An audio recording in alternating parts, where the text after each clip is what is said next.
જો તમારા ઘરમાં પણ આવા જૂના મોજા પડ્યા છે જે તમે ફેંકવાનું વિચારી રહ્યા છો તો એક વખત આ વિડીયો જરૂરથી જોઈ લેશો, કારણ કે આજના વિડીયોમાં હું તમને એવા ઉપયોગી અને એવા સરળ આઈડિયા આ જૂના મોજાના બતાવવાની છું કે જે કોઈ પણ અજમાવી શકે અને ખૂબ જ સરળ રીત છે બધી જ. તો ચાલો શરૂ કરીએ વિડીયો. તો અહીં મેં જૂના મોજા લીધેલા છે. તો મોજામાં ઘણી વખત એવું થાય કે આ લાસ્ટિક એવું ને એવું જ હોય છે, પણ મોજા કોઈ જગ્યાએથી ફાટી ગયા હોય છે. તો શું કરીશું, આપણે કાતરથી આ લાસ્ટિકને આ રીતે કટ કરી લઈશું. જુઓ, તમારા પાસે જે પણ કલરના મોજા હોય તેમાંથી તમે આ રીતે લાસ્ટિકને કટ કરી લો. આનો ઉપયોગ તમે સિમ્પલ હેર બેન્ડ તરીકે કરી શકો છો. જુઓ, આ રીતે તમે પોની બનાવી શકો છો અને ફોટોમાં જોઈ શકો છો એ રીતે હેરબેન્ડ તરીકે ઉપયોગમાં લઈ શકો છો. જે પણ કલરના મોજા હોય એ કલરના એ હેરબેન્ડ બનીને રેડી થઈ જશે. જુઓ, ત્યાર પછી જોઈએ નેક્સ્ટ આઈડિયા. આ રીતના મોજા હોય જે દેખાવમાં તો એકદમ નવા જ લાગતા હોય છે, પણ કોઈ જગ્યાએથી ફાટી ગયા હોય છે. તો તેમાંથી આ રીતે 3 આંગળ જેટલો આપણે પાર્ટ કટ કરીએ. જુઓ, આને હેન્ડ બેલ્ટ તરીકે બાંધી શકાય છે. અત્યારે નાના બાળકોમાં આવું બહુ જ ક્રેઝ જોવા મળે છે કે આ રીતના બેલ્ટ તેઓ ખરીદીને હાથમાં પહેરતા હોય છે. તો આનો તમે આ રીતે ઉપયોગ કરી શકો છો. જુઓ, ત્યાર પછી જોઈએ નેક્સ્ટ આઈડિયા. અહીં મેં એક ફાટેલું મોજું લીધેલું છે. જુઓ, અહીં તે ફાટી ગયું છે. તો તેમાંથી પણ આપણે આ રીતે પાતળી પટ્ટીઓ કાપી લઈએ. જુઓ, આખા જ મોજાને આપણે આ રીતે 1-1 ઇંચમાં કટ કરી લઈએ. જુઓ, પછી જે આ ફાટેલો ભાગ છે તે દૂર કરી દીધેલો છે અને આવી સ્ટ્રીપ રેડી કરી દઈએ. આખા મોજામાંથી આવી સ્ટ્રીપ પટ્ટીઓ આપણે કાપી લેવાની છે અને આને તમે સ્ટ્રેચ કરશો ને એટલે આ રીતના તે સ્ટ્રેચેબલ હોય છે આનું કાપડ, એટલે સરસ મજાનો એક દોરી જેવો આકાર પણ આવી જશે. જુઓ, અને આને એક ઉપયોગ તો આપણે જોયો કે આનો આપણે હેર બેન્ડ તરીકે ઉપયોગ કરી શકીએ છીએ. નેક્સ્ટ યુઝ જુઓ કે આપણા ઘરમાં કોઈ પણ વસ્તુ આ રીતે કોથળીમાં હોય ને તો તે થોડી વપરાયા પછી ખુલ્લી કોથળી હોય તો તે હવાઈ જાય અથવા તો તેમાં નમી લાગી જાય, તો તમે આ બધી જ વસ્તુઓને આનાથી બાંધી શકો છો. આ રીતે તમે સ્ટોર કરી શકો છો. કોઈ પણ વસ્તુ હોય તેને તમે આ રીતે બાંધી દઈ અને તમે સ્ટોર કરીને સાચવી શકો છો. જુઓ, અથવા તમે સિલાઈનું કામ કરતા હોય તો જુઓ, અહીં સિલાઈ માટે જે પણ વસ્તુ ઉપયોગી છે તેનું મેં બોક્સ લીધેલું છે. જે વધારે વસ્તુ ભરવાથી તે આ ઢાંકણ જે હોય છે તે ઢીલું હોય છે, તો વસ્તુ ઢોળાઈ જતી હોય છે. તો તેના માટે પણ હું આ મોજાના આ બેલ્ટનો જ ઉપયોગ કરું છું. આ રીતે તમે બાંધીને રાખી શકો છો.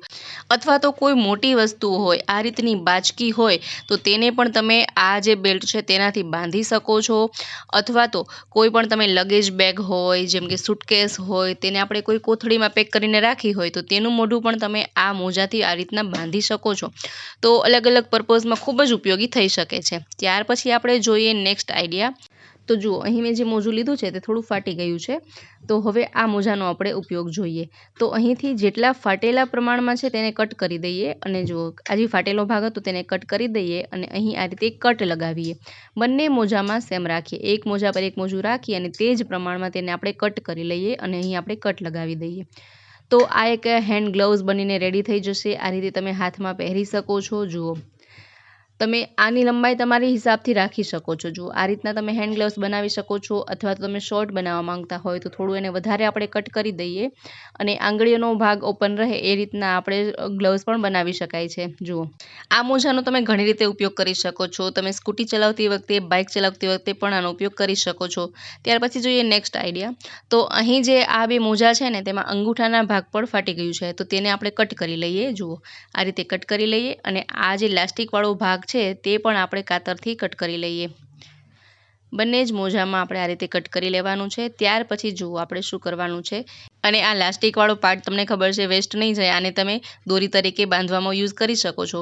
ત્યાર પછી આ એક મોજું છે તેને બીજા મોજામાં આ રીતે અટેચ કરી દઈએ. આપણે આ રીતે એક મોજામાં બીજું મોજું સરસ રીતે આપણે આ રીતે ફિટ કરી દેવાનું છે અને બંને મોજાને આ રીતે આપણે સિલાઈ કરી લઈશું. જુઓ, સાથે અટેચ થઈ જાય ને એ રીતે આપણે હાથેથી સિલાઈ કરી શકો છો. તો આ મોજા એક ગરમ પાટાનું કામ કરશે. કોઈ પણ વડીલ હોય તેને પગનો દુખાવો હોય, હાથનો દુખાવો હોય તો તમે આ રીતે ગરમ પાટા તરીકે તેને બાંધી શકો છો. હવે જોઈએ નેક્સ્ટ આઈડિયા. તો કોઈ જૂનું મોજું હોય તેમાં આ રીતે બ્રશને આપણે પરોવી દઈએ. બ્રશને આ રીતે એમાં અટેચ કરવાથી શું ફાયદો થશે કે આપણા કોઈ પણ નવા કપડાં હોય, વર્કવાળા કપડાં હોય, વર્કવાળી સાડી હોય અથવા તો કોઈ હેવીમાં કપડાં હોય, પ્રિન્ટેડ કપડાં હોય, તેને તમે સહેલાઈથી ધોઈ શકો છો. જુઓ, આ રીતે તેના ધોવાથી શું થશે ને કે તેનું વર્ક, પ્રિન્ટ જરા પણ ડલ નહીં થાય અને કપડાં આપણા એવા ને એવા રહેશે. ત્યાર પછી જોઈએ નેક્સ્ટ આઈડિયા. તો આ રીતના પ્લાસ્ટિક કન્ટેનર બધાના ઘરમાં હોય જ છે જે વેસ્ટ પડ્યા હોય છે. તો એવું કન્ટેનર લઈએ અને એક જૂનું મોજું લઈએ. તો જૂનું મોજું જે છે તેને આ રીતે કન્ટેનરમાં આપણે પહેરાવી દેવાનું છે. જુઓ, આ રીતે સરસ રીતે આપણે જૂના કન્ટેનરમાં મોજાને પહેરાવી દઈશું અને આ રીતે જો અંદરની બાજુ ફોલ્ડ કરી દઈએ વધેલો પાર્ટ અને અહીં આપણે સિલાઈ લગાવી લઈશું. હાથેથી ટાંકા લગાવી લઈએ અથવા તો તમે ફેવિકોલ લગાવી શકો, ગ્લુ ગન લગાવી શકો.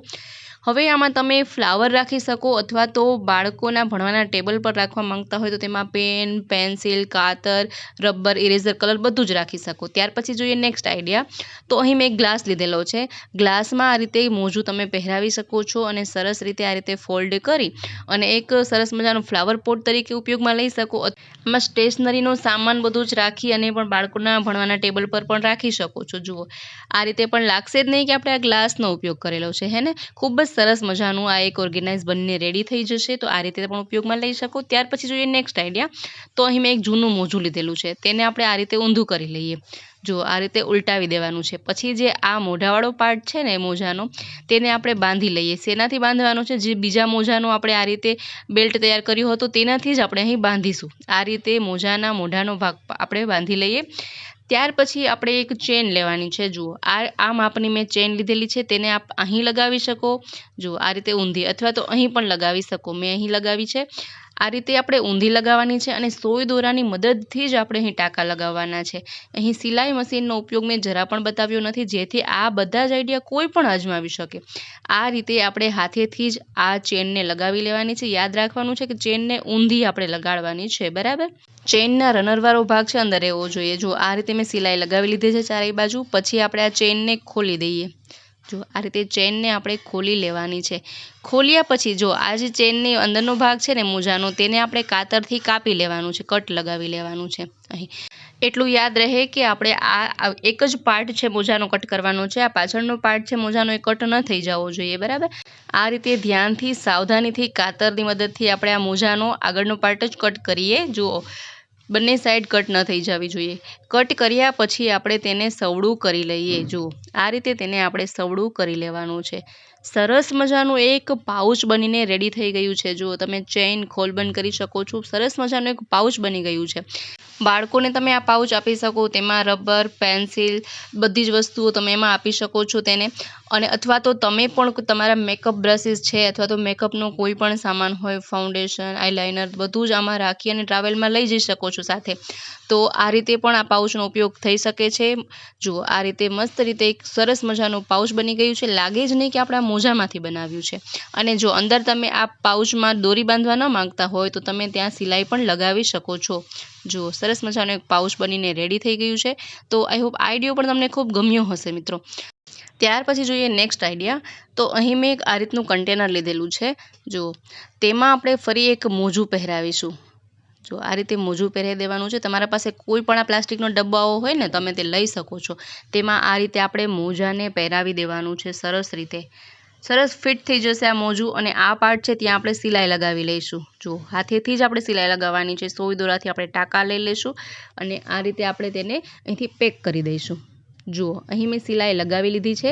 આ રીતે આપણે સિલાઈ લગાવી લેવાની છે. હવે આ ઓર્ગેનાઇઝનો ઉપયોગ તમે ડ્રેસિંગ ટેબલ પર રાખી શકો છો. તેમાં આ રીતે બધા જ કોમ્બ, પાવડર બધું જ સરસ રીતે રાખી શકો છો. લાગે જ નહીં કે આપણે એક જૂના મોજામાંથી કન્ટેનર બનાવ્યું છે. તો મિત્રો આશા રાખું છું કે આ આઈડિયાઝ બધા તમને ખૂબ જ ગમ્યા હશે. આમાંથી કયા આઈડિયાઝ તમને ગમ્યા છે મને કમેન્ટ બોક્સમાં જરૂરથી જણાવજો. સાથે જ વિડીયો પસંદ આવ્યો હોય તો વિડીયોને લાઇક કરો, શેર કરો. સાથે જ અમારી ચેનલ પર નવા હોય તો ચેનલને સબસ્ક્રાઈબ જરૂરથી કરજો. ફરી મળીએ નવા વિડીયોમાં નવા જ આઈડિયા સાથે.